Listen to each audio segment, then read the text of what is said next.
Discover how to connect the Ozeki Android SMS Gateway MCP server to Librechat for seamless AI-powered messaging. In this video, I'll show you step-by-step how to enable SMS communication directly from your Android phone through Librechat. Librechat connects to the Ozeki Android SMS MCP server through the MCP protocol, where Librechat acts as the client and the Android phone serves as the server. When you send an SMS, the message travels from Librechat to the Android phone via MCP, and then the phone forwards it through the mobile network to the recipient. What is Librechat? Librechat is an open-source, self-hosted chat application that supports multiple AI providers and MCP servers, allowing it to be extended with external tools such as SMS messaging and database access. What is an Android SMS MCP server? An Android SMS MCP server is a model context protocol server that runs directly on an Android smartphone and exposes SMS functionality as structured tools that any MCP-compatible AI client can call to send real messages to a phone number.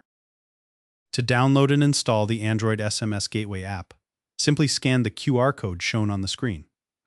Once installed, Librechat connects to your Android phone via Wi-Fi and the MCP protocol.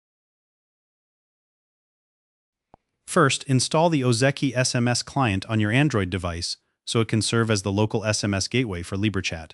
Make sure both devices are connected to the same local Wi-Fi network to allow the HTTP connection to work properly.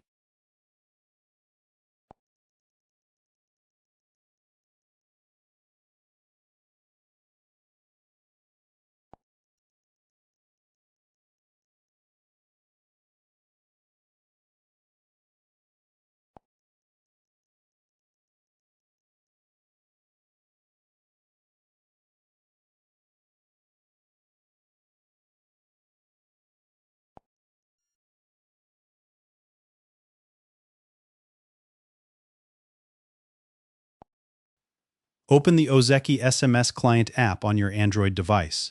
Navigate to the MCP tab and tap the toggle switch to enable the MCP server while granting the required SMS permissions. Once the status changes to running, copy the URL that appears below, as you will need it for configuring Librechat in the next step.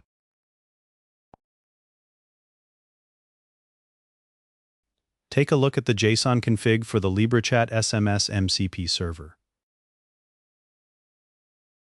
First, add your Android device's IP address to the allowed domains in the Librechat configuration file and restart your Docker container. Next, open Librechat, register a new MCP server by entering its name, URL, transport, and authentication details, then check the trust box and click Connect.